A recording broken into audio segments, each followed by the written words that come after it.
Yeah, listener, everything in fighting is getting a person to fight your fight. And it doesn't matter what sport you're talking about. I mean, Chuck Liddell was very good at that. Chuck Liddell got really good at takedown defense, right? He was a Cal Poly San Luis Obispo wrestler. So he'd force people to brawl with him, and he had devastating power. Power that guys at that time didn't really have. You know, Tito Ortiz, Randy Couture, Randy knew how to box from the army, but he didn't have the kind of devastating power or the defense to keep Chuck off. Now, what probably Randy should have done was push Chuck against the cage, but again, the game wasn't so evolved. I think the first time we saw that really come on a big scene was when Matt Serra in the semifinals of the Ultimate Fighter, contender series pushed Chris Lytle up against the cage, and he kept him there for 3 rounds, won the fight, and of course went on to, against all odds, improbably knock out George St. Pierre, right? And how did he do that?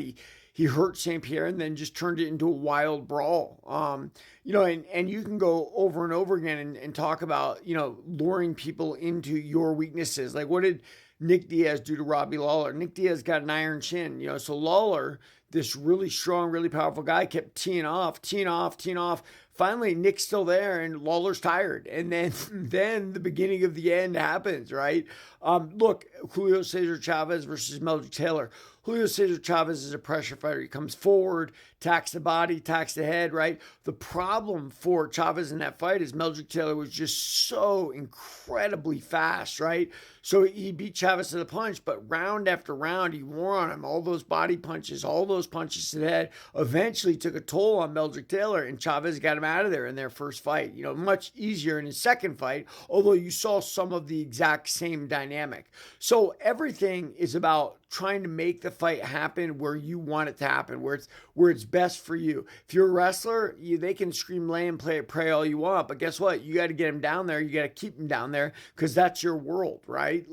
Or you better be able to do takedown after takedown, which we've seen that a lot, quite a bit. If you're a stand-up fighter, you got to have great takedown defense. And we saw Alex Pereira had that, but he didn't have the wall fighting, didn't necessarily know what to do when Ankalaev put him there. And that's the thing about MMA as opposed to boxing. There are so many holes because there's so many styles, mixing at the same time.